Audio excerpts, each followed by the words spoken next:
But it'll say, let us continue with the transmission by continuing with your questions if you wish.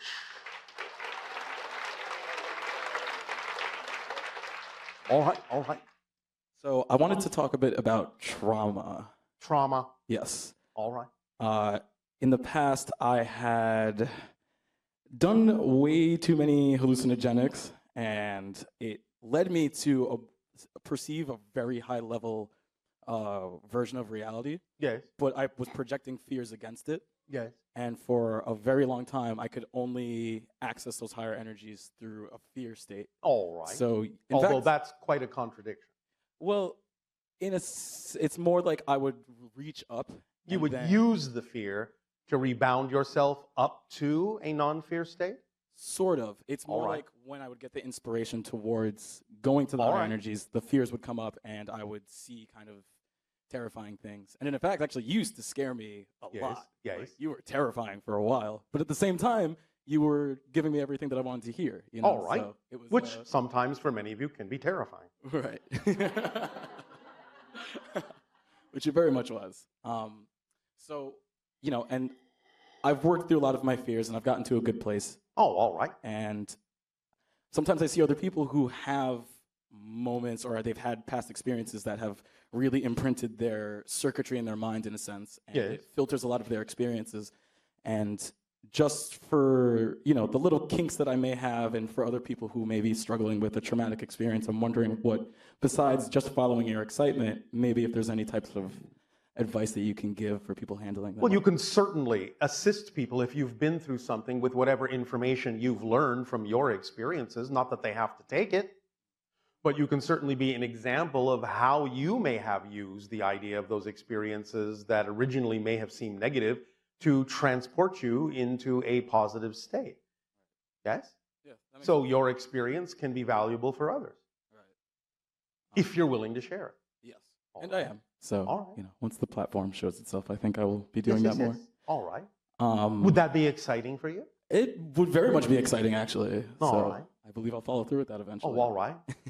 Good choice. Thanks. Another question I have is, so with the same line with the abuse of hallucinogenics, I felt at the time, I was like, oh no, I'm trapped. I was scared. I was like, I'm trapped. There's a trap coming. I have to look out for something, right? Yes. And it happened at a music festival. And then coincidentally, I'm in this reality now where there's a very popular style of music called trap. All right. And I was kind of like, really? Like, you know, like it... Synchronicity abounds. Right. But in a sense, it's like, it made me feel like I actually was trapped in that here I am in this reality where this type of music is so abound and strong, and it's called. But in that moment you felt it, did you know that it wasn't the truth? Yes. Are you sure? Well, I guess apparently not, but I mean, I guess deep down inside I did, but you know, the fear was throwing whatever it could to kind of keep me in that state, it seems. But as you say, deep down inside, again, the idea is going higher is the product of going deeper. Right. So the deeper you reach, the higher you will go. Okay. And my last question, I know that I was part of the hybridization project, and I had an experience where I was in a room and they were having me do what they needed me to do. Yeah. And I sort of snapped out of it and kind of didn't know what was happening in the moment. And I remember throwing there was like a doll body in front of me. I threw it and I was yelling and I was running.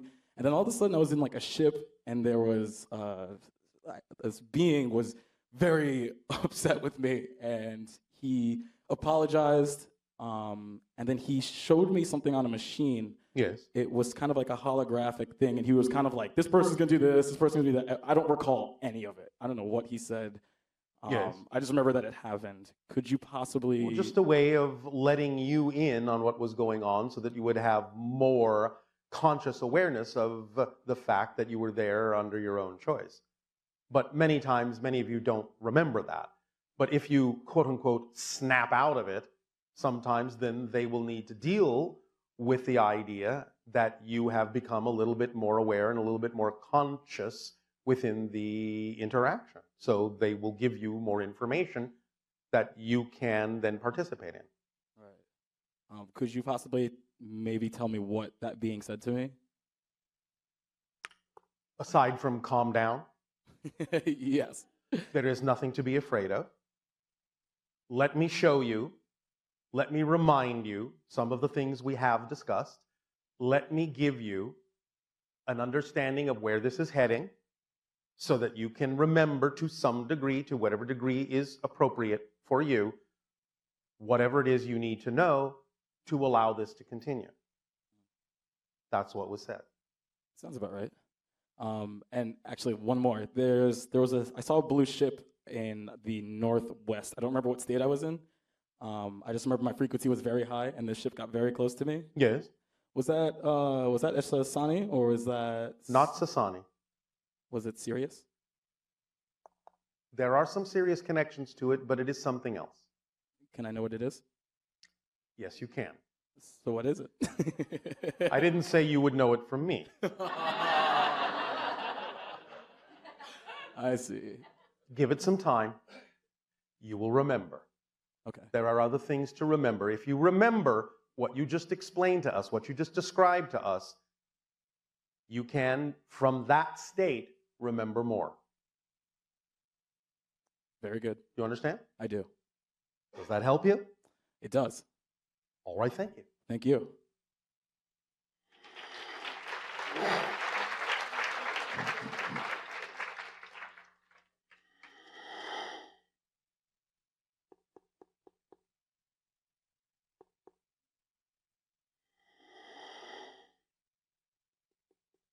Shivai Bashar. Andrew, you good day.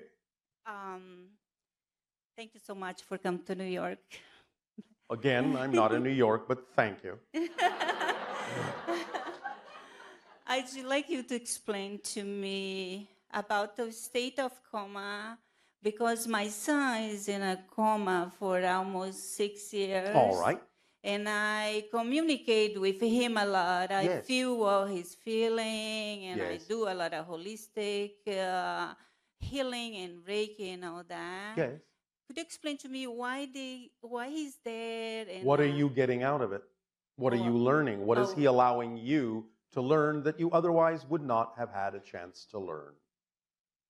Yeah, I've been learning a lot about He's myself. doing that for you. And Not that he's not getting something out of it. He's having communications of his own. He's setting some things up for the future. But he is giving you this opportunity to accelerate yourself by the things that it's now necessary for you to learn by dealing with his state. So that's part of the agreement that he made with you out of love. But the reason that he's there is just because of me? Not just, I said, he's getting some things out of it too. But this is part of the agreement. So the best way for me to help him is accelerate myself? Yes, what are you learning? And apply what you're learning in life. Are you acting on your highest excitement in life? No. Thank you for your honesty. What would you rather be doing that you're not doing? How would you prefer to be expressing yourself creatively in life that you're not doing? I don't know. Oh, come on. You just answered no, which means you must have had something in mind. Oh, well, before that happened, I was doing all kind of healing. I was doing Reiki. I would like to help. Is that still exciting for you? Are you still doing that for others? Sometimes. Would you rather be doing more of it, or is there something else you would rather be doing that's more exciting that you're not doing? No, that's the most exciting thing for me. Then why aren't you doing more of it? Oh, well, because I'm totally dedicating myself to him and absorb a lot of my But that's time. not what he wants you to do. He wants you to do more of what makes you you. But if I'm not taking care of him, who's going to do it? I didn't say you couldn't take care of him, but you certainly don't have to devote every single second, do you? Yeah, but I do. Why? I don't know. I just feel like he can manifest himself. May I ask you a question? Yes. Are you sure you're not using his condition as an excuse to prevent yourself from doing what it is you would prefer to do? Never thought about it. Think about it now. Mm-hmm. Are you holding yourself back because of him? Not conscious. I don't have conscious of that if I'm doing that. All right. Well, what are you afraid will happen if you put yourself back out there and start doing what excites you for more people, for other people? What are you afraid might happen? That he will not get the care he needs? Yes, Can you not attract someone to help you? I do have somebody to help me. But Yes. it's still But you have to do it all yourself? mostly. Why? Well, Why? it's hard to explain. No, it's not. Why? Why do you feel you have to do it all yourself? Do you feel you will be doing something wrong if you don't? That you will be abandoning him somehow? Yes, Why do you feel that? I guess I'm afraid to lose him. Lose him? Yeah. Well, where would you lose him to? That He's he not does- going anywhere. That he doesn't survive without me because So if you're not there every second, you're afraid he might not survive? not every second, but I have to. You said every second. That's what Maybe. you said. Isn't that what she said? That's what she said. Oh, well, if I'm not there, I'm thinking of how he's doing anyway. If you allow yourself more opportunity to attract the help you need and allow yourself more opportunity to flow the healing energies through you to other people, you will actually also be strengthening your ability to help him. But he's helping you by giving you an opportunity to do what you need to do for yourself and for others, so it will give you more opportunity to do what you need to do for him as well.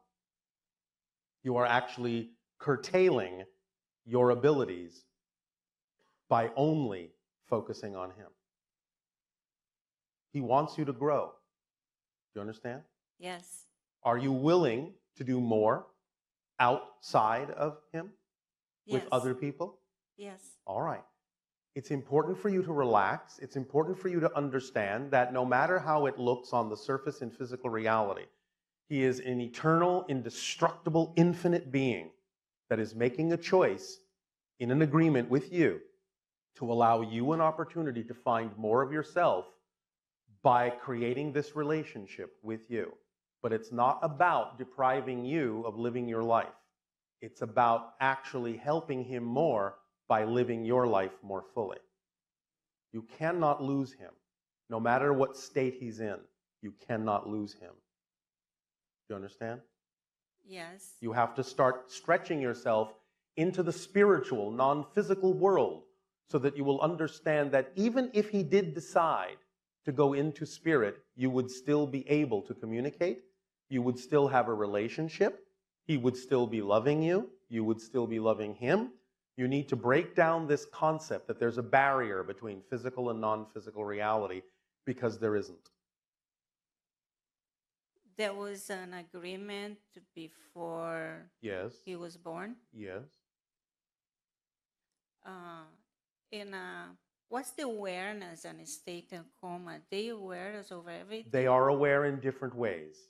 It will fluctuate. It will depend. Right now, he is engaged in a lot of different kinds of interactions and conversations on different dimensional planes.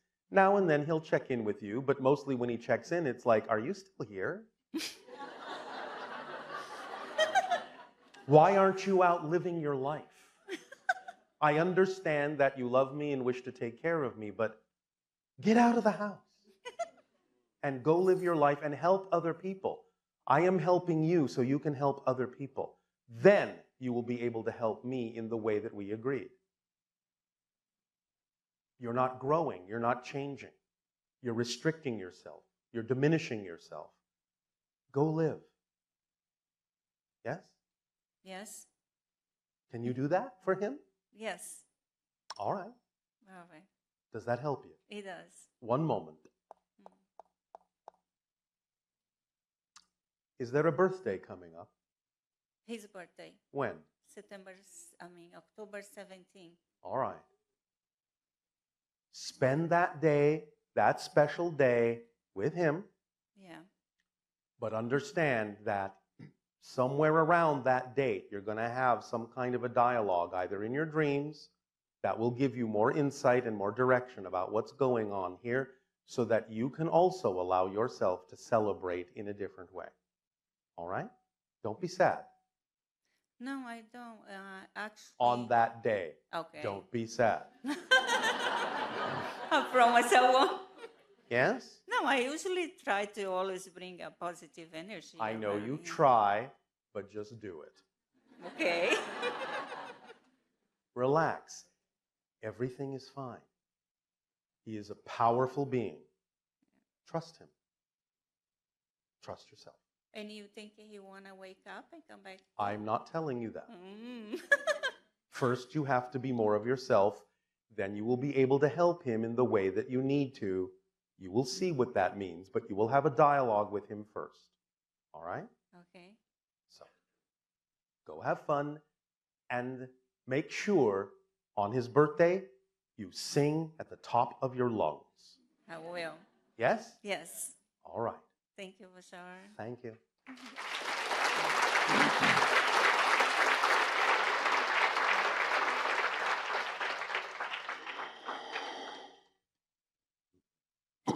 Hello, Bashar. And to you, good day.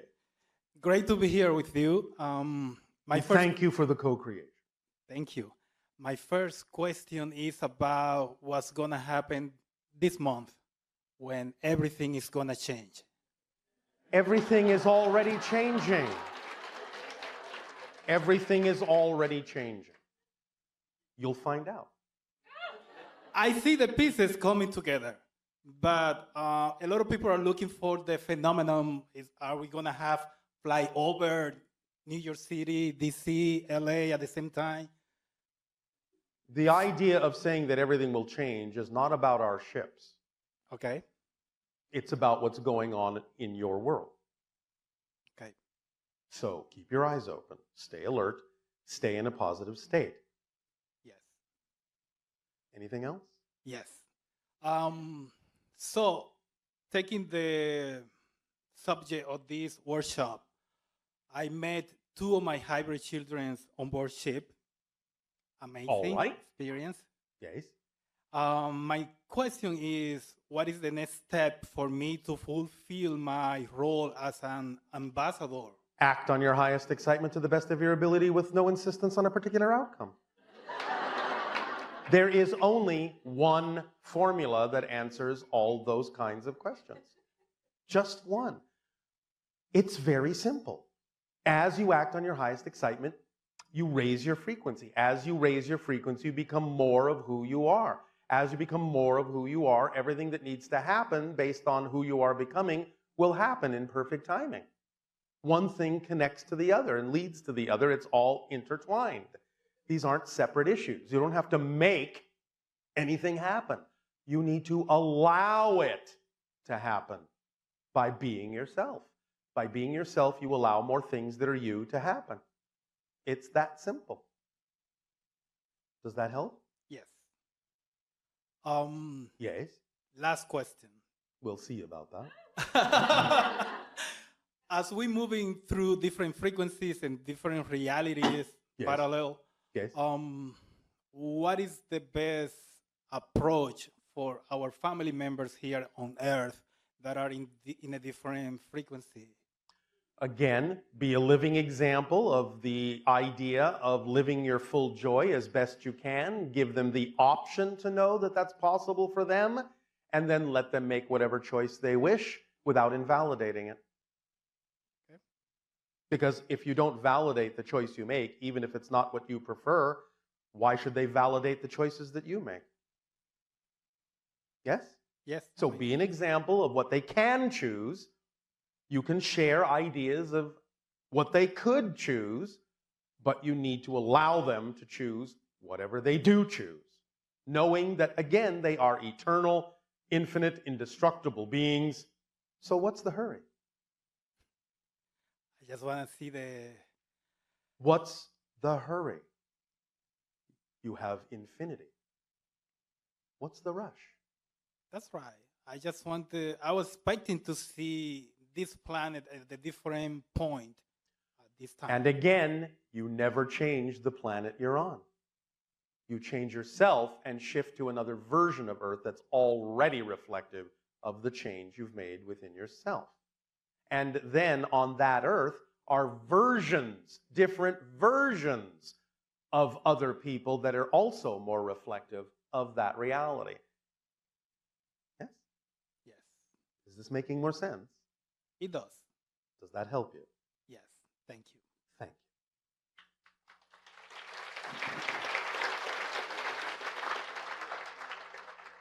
I know, it's tempting to want to change everything around you, but you can only change yourself. Bashar, Shauna here from New Hampshire. I have a question about CE5 and making contact with extraterrestrials. I understand that I can follow the formula to raise my vibration and begin to perceive things I don't currently perceive. I understand that I can use my imagination in regards to connecting with the hybrid children. This is more about going out underneath the stars with the intention of peaceful contact, much like what Stephen Greer is doing with his CE5 groups. I was with him for a weekend, not me personally, me and 500 other people were with him for a weekend in April. And many of the things, not many of the things, but some of the things that he did or taught us to do in order to participate or host a CE5 group really didn't resonate with me. So I was curious. I thought, well, let me go right to the source. So if someone like myself wants to go out underneath the stars with the intention of being a peaceful ambassador and with the intention of making contact with extraterrestrial beings, what is it that you recommend that someone like I do in regards to meditation, intention? Stephen Greer uses certain tones. I also am curious on whether or not I would benefit by creating an altar. And I'm getting the impression it's really about personal preference, but I was hoping that you might be able to share with me and whoever else is interested in this topic, something that we may do out underneath the stars in order to make contact or vector in extraterrestrial beings. Thank you so much. Good day. There are many things you can do, but again, I recommend that you do it in your own way, whatever you're attracted to do. You could hum, you could ohm, you could sing, you could recite poetry. Whatever it is you're attracted to do is what you need to do. Follow your passion. Follow the guidance of your higher mind by following your passion. It's that simple. Don't make it overcomplicated. Good day, Bashar. Good day. You can hear me okay, great. Do you say good day on your planet? Is that just something Earth people do? It is a translation of our greeting. Oh, interesting. So you guys greet each other just like us? Well, not exactly. It's a translation. Ours happens all completely telepathically. But right. It's a good translation. It's a good translation. It's a sufficient translation into your language. Right, but there's a commonality that we greet each other. We don't just start talking. Yes, in a sense, there is always some sort of indication that you are being contacted or connected to something. Yes.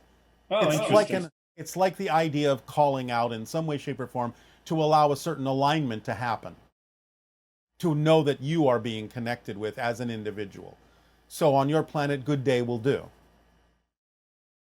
Lovely. And are you only able to connect with me through my voice, or is there some other way that you're reading me? I am reading energy patterns that come to us as a form of language, of shapes, colors, sizes, vibrations, frequencies, so on and so forth. When I'm silent, are you able to still read those, or do I have to speak for you to be able to line up with those? We can still read the silence, but the idea is that when you speak, an intention is formed that changes the pattern dramatically and thus allows us an indication of where it is you're going. Well, thank you for being here and talking with us. We all appreciate this. I appreciate this. Thank you. As we appreciate all of you. Thank you. Great. This is fun. This is great. Do I have a more direct line of communication with my higher mind right now, talking with you? Yes, because we represent your higher mind. It's like you're talking with your higher mind by using us as a mask, as an excuse, as a reason to have easier communication with your higher mind.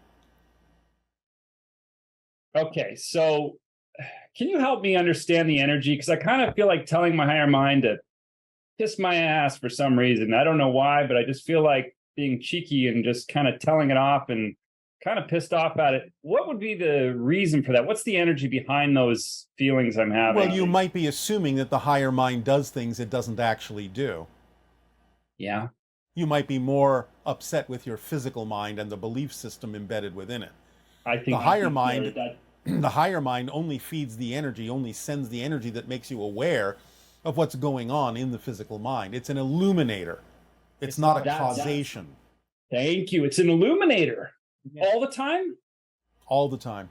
Wow, that's a good insight. Is there, so I was going to ask you, is there some advice my higher mind could share, with this direct line of communication, perhaps a stumbling block? Yes, well, again, first and foremost, remember that the higher mind speaks in energy terms, and therefore the physical mind's translation, the physical body's translation of those energy messages is the idea of passion. That's how you interpret messages from the higher mind telling you who you actually are and how you need to act and what path you can walk. The idea of the belief systems within the physical mind can counter that, and that may be what you're upset about. Lovely. Thank you. Okay, so there's a teaching on this planet by a number of authors that sort of talk about how to deliberately create your reality. And the technique that they generally agree on is that you're going to impress your subconscious mind using your imaginations and your emotions, sort of vividly imagine the reality you wish to participate in. Yes. And particularly right before you go to sleep in the hypnotic state. Yes. Can you talk about that? Because I don't hear that from you or... Yes, we have talked about that, but we usually use the terminology of visualization to refer to what's happening there energetically. The idea is it's all well and good to do it that way, but the important difference in what we're telling you is that as soon as you get to the point where you have an idealized picture of what you can imagine with your physical mind is the highest representation of the outcome that gets you really excited, then you drop the picture and keep the excitement by making a space for what the higher mind actually needs to bring you, because your physical mind may not necessarily have an accurate portrayal of what the best outcome could possibly actually look like.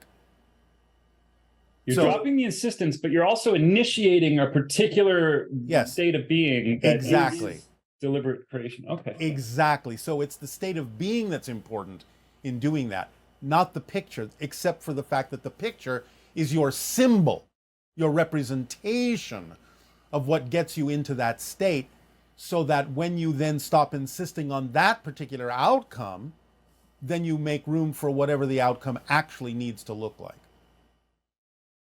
Thank you. Yes. Is the Bible a literal story of historical events and facts? Well, not literal, in many cases symbolic, but it is representative of some history, although there's a lot of changes and interpretations that have been posed upon it. I feel like most people interpret the Bible on this planet more literally, and yet it's actually meant to be more of a metaphor or allegory. Would you say that's accurate? Some things are representative of actual historical events that may sound allegorical. Some things are really just metaphorical. But again, do remember that even the people that say they take the Bible literally don't take all of it literally. Okay. Because again, if they did, they would be doing things that your society frowns upon now. Interesting. How important is it that I participate in some of the contact supporting events, like putting a picture in my window to help acclimate with the idea of an alien? How important is that for me to actually participate in that stuff versus if I don't, in order to actually get to participate in that reality, like I'm trying to ask, if I don't bother with it, am I going to miss out on, being able to have that ET contact and ride in a spaceship? Or is that sort of thing just like a major theme that is my destiny, that I'm not going to miss it? It's a permission slip that will work for many people. The only way you'll really miss